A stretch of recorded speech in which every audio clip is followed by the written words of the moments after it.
பத்திரிகையாளர் வெற்றி நம்மோடு இணைகிறார். அவரிடம் பேசலாம்.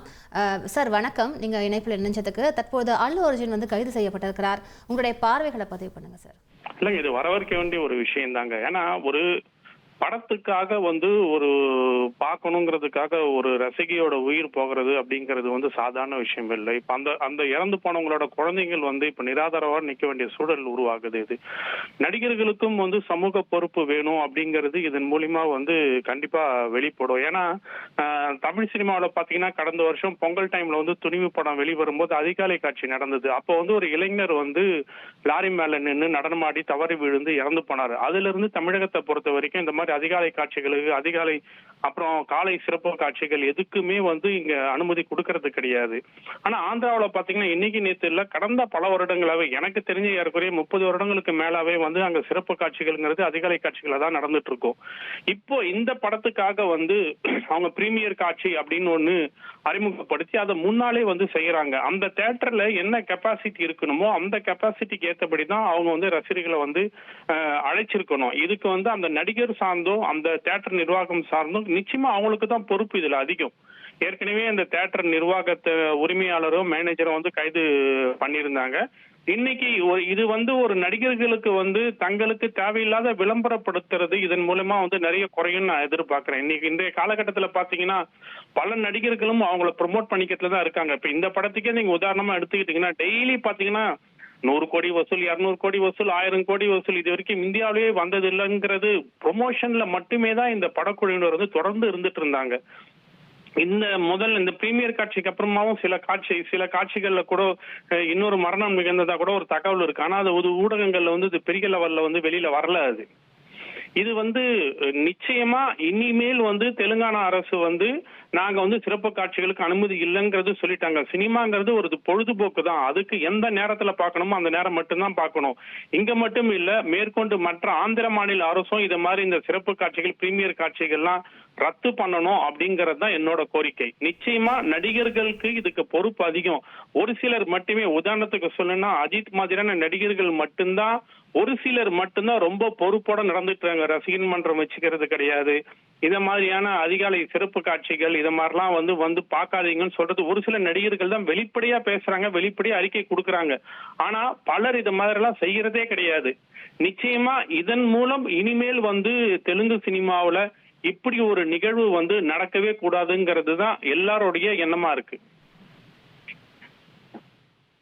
வெற்றி சார், நீங்க வந்து நடிகர்களுக்கும் பொறுப்பு இருக்கணும்னு சொல்லி சொன்னீங்க. எப்படி அவங்களுக்கு பொறுப்புனா வந்து அவங்களும் இந்த மாதிரி முதல் நாள் காட்சி அப்படிங்கும்போது அந்த திரையரங்கிற்கு செல்லாமல் இருக்க வேண்டுமா, அதை தவிர்க்க வேண்டுமா அப்படி சொல்றீங்களா? கண்டிப்பாங்க தவிர்க்கலாமே. என்ன இருக்கு, அவங்க அந்த படத்தை எத்தனை முறை பார்த்திருப்பாங்க. அவங்க இல்ல ஒரு டிக்கெட் இப்போ அந்த தியேட்டர்ல ஒரு 500 பேர் தான் அமர முடியும், 500 பேருக்கு தான் அங்க இடவசதி இருக்குன்னா அந்த 500 பேருக்கு மட்டுமே அங்க தடியடி நடத்தக்கூடிய லெவலுக்கு அங்க திறந்திருக்காங்க அப்படின்னா நான் கேள்விப்பட்ட வரைக்கும் திரட்டப்பட்ட கூட்டம் அப்படின்னு கூட நான் கேள்விப்பட்டேன். அந்த நமக்கு அங்க இருந்து கிடைச்ச தகவல் என்னன்னா திரட்டப்பட்ட கூட்டம் இது அப்படிங்கிறது. ஏன்னா இன்னைக்கு தெலுங்கு இண்டஸ்ட்ரி பொறுத்த வரைக்கும் பாத்தீங்கன்னா ஒரு மிகப்பெரிய ஈகோ மோதல் அங்க போயிட்டு இருக்கு. யார் 1000 கோடி வந்து டச் பண்றது அப்படிங்கிறது, யார் இங்க டாப் ஹீரோ அப்படிங்கறது வந்து தெலுங்கு இண்டஸ்ட்ரியில வந்து நிறையவே போயிட்டு இருக்குது. அதனால ஒவ்வொரு ஹீரோவுமே தங்களை வந்து ஒரு பேன் இண்டியா ஸ்டார் அப்படின்னு வந்து அடையாளப்படுத்திக்கிறதுக்கு வந்து ரொம்ப ஆர்வமா இருக்காங்க.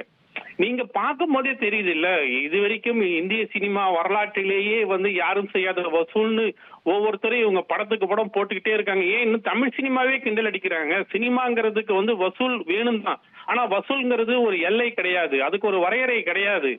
இந்த தெலுங்கு இண்டஸ்ட்ரியில இருக்கிற பல பேர் பாத்தீங்கன்னா, பல ஊடகங்களே பாத்தீங்கன்னா தமிழ் சினிமாவை கிண்டல் அடிக்கிறாங்க. அல்லு அர்ஜுன் படம், இந்த புஷ்பா படம் வந்துட்ட உடனே அவங்க எல்லாம் பாத்தீங்கன்னா நாங்க தான் டாப்பு, நாங்க 4,000 கோடி நாங்க கொடுத்துருக்கோம், இந்தி இண்டஸ்ட்ரியில 3,000 கோடி கொடுத்துருக்காங்க, கர்நாடகால கூட கொடுத்துட்டாங்க, கன்னட இண்டஸ்ட்ரி கூட 1000 கோடி கொடுத்துட்டாங்க, ஆனா தமிழ் சினிமா இன்னும் கொடுக்கவே இல்லை அப்படின்ட்டு கிண்டல் அடிக்கக்கூடிய சூழலுக்கு வந்து இன்னைக்கு அங்க வந்து ரசிகர்களை மாத்தி வச்சிருக்காங்க.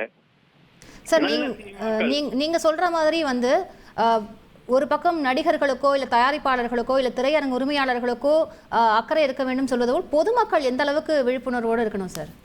இல்லங்க, நீங்க இது மாதிரி நடத்தவே தான் அவங்க வராங்க. நீங்க பிரீமியர் காட்சி நடத்தவே தான் அவங்க ஏன் வரப்போறாங்க? நீங்க இப்போ அவர் பீகார்ல வந்து இந்த படத்துக்காக வந்து ஒரு ஒரு ஈவெண்ட் நடத்தினாங்க. அங்க எவ்வளவு கூட்டம் கூடுச்சு. அங்க நீங்க எல்லாமே ஒரு சின்ன ஹால். இதுக்கு முன்னாடி இந்த தேவரா படத்துக்கு, ஜூனியர் என்டிஆர் படத்துக்கு ஹைதராபாத்ல இது மாதிரி தான் தேவரா படத்துக்கு முன்னாடி ப்ரீ ரிலீஸ் ஈவெண்ட் ஒண்ணு வச்சாங்க. ரசிகர்கள் மிகப்பெரிய, அதாவது ஒரு 5000 பேர் அமர வேண்டிய இடத்துல, உதாரணத்துக்கு சொல்றேன், எண்ணிக்கைகள்ல பல லட்சம் பேர் திரண்டுட்டாங்க அங்க. அதுக்கப்புறமா அந்த ஈவெண்ட்டே கேன்சல் பண்ணாங்க. ஜூனியர் என்டிஆர் வந்து அதுக்கு ஒரு வீடியோ வெளியிட்டாரு, சாரி அப்படின்னு சொல்லிட்டு. தெலுங்கு இண்டஸ்ட்ரி பொறுத்த வரைக்கும் சினிமா மீது தீராத மோகம் கொண்டவங்க, தீராத காதல் கொண்டவங்க, வெறித்தனமா படங்களை ரசிப்பாங்க. அப்பேற்பட்ட ரசிகர்களை நீங்க கட்டுப்படுத்தணும்னா அங்க இருக்கிற திரையுலக சங்கங்களே இதை வந்து சரி கட்டணும். அவங்க எதுவுமே பண்ணாம வந்து இது மாதிரி நாங்க 1000 கோடி நாங்க 1000 கோடின்றத வந்து அவங்க வந்து இந்தியன் சினிமா இண்டஸ்ட்ரியில தங்களை முன்னிலைப்படுத்தியதுக்கு தான் விருப்பப்படுறாங்க. முதல்ல திரையுலக சங்கங்களுக்கு அந்த பொறுப்பு இருக்கணும். அங்க பாத்தீங்கன்னா நேரம் டிக்கெட் ரேட்டு, எக்கச்சக்கமான டிக்கெட் ரேட்டு. நீங்க வந்து காலையில இருந்தே நடத்துவீங்க, நடிகர் ஃபுல்லா ஒரு நாளைக்கு 7 காட்சிகள் நடத்துவீங்கன்னு அனுமதி கொடுக்குறாங்க. அங்க அரசாங்கங்களும் சினிமாவுக்கு துணை போகுது. இப்போதான் இந்த விஷயம் மூலியமா தான் ஓரளவுக்கு அவங்களுக்கு வந்து இந்த மாதிரி ஒரு இன்சிடென்ட் நடந்த பிறகுதான் அவங்களுக்கு ஒரு பாடம் கத்துக்கிட்டு இருக்காங்க.